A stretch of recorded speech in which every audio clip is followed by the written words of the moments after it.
Welcome back, everybody. The longest government shutdown in American history is over, but let's be honest, we are just facing this same situation again sooner rather than later. The real problem is the government spending and how to get a handle on it. So let's bring in Tim Dozier now to talk about all of this. He is the executive director at Unleash Prosperity. Tim, thanks so much for being here. Thanks for having me. It's good to be here. Good to have you. And, 43 days of inactivity as far as the government. I know that it did damage to our economy, especially the travel industry. But I also can't help but wonder if there is some psychological momentum that was lost over these 43 days. How do Republicans reclaim the momentum to cut more spending going forward? Well, first of all, I think that we need to just pause here for a second, because when you look at the private sector working together with the federal government under Trump and Secretary Duffy, we see not only how incredible these businesses are, Delta, United, American Airlines, with their complicated logistics systems, to where when they start to see headwinds coming, no pun intended, that they automatically start to limit their flights. They automatically stop moving crew across the country, and they're able to then kind of stave off some of those big losses that they see through incompetence in this shutdown. And then you have that coupled with the FAA, who's doing God's work, keeping air control towers open, keeping people coming into work saying, you got to get here, here's a bonus, come here. This really has been an incredible feat with the private sector working with the government. And now I don't necessarily like government being involved in air traffic controlling, but that's the system that we have. And like you said, what do we need to do? We need better and smarter government. That's what we need. And I think that the Republicans have shown that being strong, sticking together, having a clear message, that's actually impacting things. And I don't think that we're going to see as big of an economic hit as a lot of people have said. There might be a small one, but I think with the one big beautiful bill and the immediate expensing and the increase in wages that we're seeing, I think that we're in a pretty good footing to set us up for success for the end of the year and the start of next year. That is really it. Some of the inflationary pressures are down, Tim. You get eggs down, gas down, prescription prices are coming down, energy in general is coming down. The government inflationary spending is coming down. What does 2026 look like, and how could that potentially impact the election, where normally the calendar doesn't favor Republicans, but maybe the economy does? Yeah, that's a great point that you mentioned with all of those items. And I just wanted to put a kind of an exclamation point on one of them, as we see an example of President Trump saying, hey, look, I'm going to maybe ease off the tariffs on coffee. We know, John, that industry-specific tariffs, like steel tariffs, specifically on steel, they don't work, actually. We see a loss of jobs. We see the price of coffee up 22% since that tariff was put on. And so we know that, for whatever reason, if somebody is not coming to the negotiating table, it might be best to take that tariff off and not withstand maybe a elongated increase in prices. So I think you're seeing President Trump shift towards that. And I think you're seeing a posture of acceptance in the Republican Party saying, okay, let's not do these industry specific tariffs so as to raise prices on people. Let's bring those costs down and partner with the work that the one big beautiful bill is going to do, especially next year when you start to see the impact on tax rebates coming. You're starting to see, again, like I mentioned, the immediate capital expenditure. That is a huge boon to growth. Companies are investing, and especially now with you have the interest rates coming down, you're going to start to see that capital free up. And I think companies are going to start hiring and building a lot more.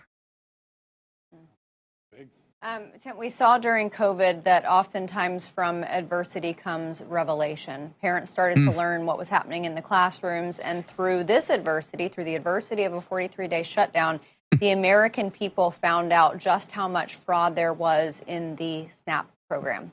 Do you anticipate that for all of the fervor that there was going into this shutdown to cut spending, that because of videos that we saw on social media, because they were everywhere, do you anticipate that the fervor to cut government funding, especially in social programs like that, is going to be even more intensified? Look, we learned through DOJ that Americans hate waste, fraud, and abuse. There's no question about it. In fact, I think the administration doesn't talk about it enough. They should be talking about it from the rooftops because there's hundreds of billions, if not $1 trillion of waste, fraud, and abuse happening at any given moment in the federal government. And think about this in terms of the SNAP benefits. This was an issue that Trump took on in his first term. And, you know, the left did their usual thing, crying and complaining about it. But when they were polled on, you know, when Americans were polled on, you know, reining in people on SNAP benefits, are people on SNAP benefits that shouldn't be on SNAP benefits? That is wildly popular among Americans to say, get them off. Get them off of the government dole. It is not a culture that we have widely accepted in this country. And so I think that we are going to see that, you know, we expose more fraud in SNAP benefits. I think Americans are going to have an appetite to see maybe President Trump lead an effort to, you know, put some more work requirements on, or put some more limitations, or kick some people off of it. That is something that I think the American people can tolerate because, again, waste, fraud, and abuse is not popular with hardly any Americans. Yeah. And I want to ask about some of the other affordability initiatives. There is a Energy Dominance Council for the first time in the history of America, on par with the National Economic Council. That's designed to keep that energy prices going down after a decade of inflationary Obama-Biden policies pushing them up. President Trump's flirting with the notion of a 50-year mortgage. There's a group of aides working on a housing affordability thing. The president has declared war on unaffordability, and it seems like there are some other big policies coming over the horizon. How might that affect the dialogue in America? Yeah, I think it's a good thing and a good opportunity for us to point out good policies and maybe not so good policies. The good policy is that we need regulatory reduction across the federal government, but we also need regulatory reduction in our populated blue cities and states to free up the ability to build more houses. A lot of these regulations are local, John, and it's not a federal government thing. They are being NIMBYs. Not in my backyard, you can't build that building. You can't do that here. We don't want that here. But that's the kind of attitude, though, that actually brings prices in housing down. The 50-year mortgage thing is not a good solution, John. It's just not. It's all interest. You're paying so front-loaded at the beginning. You may never pay principal. You're going to be in indentured servitude to the bank for your entire life or career. You can't do that. The other thing is the portability of mortgages.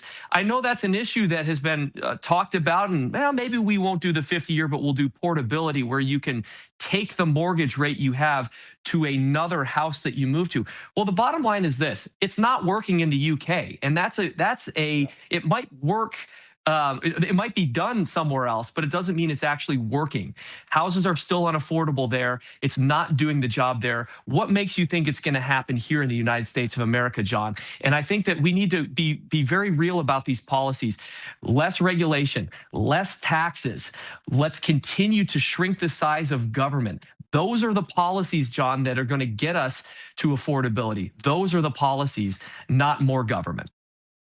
Tim, if I could follow up for a second, could a Trump administration come up with an ideal set of local regulations to create a housing boom, and then those cities that don't use them, they can be shamed by the federal government or even had future housing funds tied to their ability to lower that regulation? Would that be a game changer? I'm all for a working group getting together and talking to the experts about what this particular region of the country needs versus this region of the country. You know, my wife is from Southern California. You know, they can't build buildings over 2 stories in most of Orange County. I mean, this is incredible. The population is there. They need more homes. You can't hardly afford a home for under $1 million there for a family. And so, look, that's different, though, than you have in Ohio, than you have in Florida, than you have in New York. And so if you want to get a bunch of people together to share their experiences and how that could happen, sure, that could be good. But it's when we start doing the mandates from the federal level that really gets me in an uncomfortable position, because we know there isn't one size fits all. America is wide, it's vast, and it's diverse. And that means that our policies can't be one size fits all. It would never work. Yeah. Well, and these high rises all across Los Angeles and the rest of Southern California owned by the Chinese government, and they're just sitting empty. Wow. That's part of the housing crisis as well. Tim Dozier, Executive Director over at Unleash Prosperity, thanks so much for being with us tonight and giving us your perspective. Have a great night, guys. We'll see ya.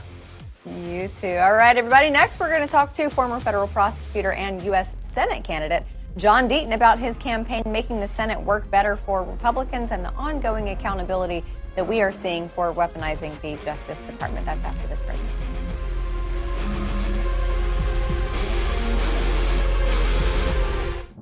America's in a fight for her soul. Our freedoms are under attack. Our values are being torn down. And the same corrupt elites who built this mess think they can silence us. The patriots who still believe in this country. Not a chance.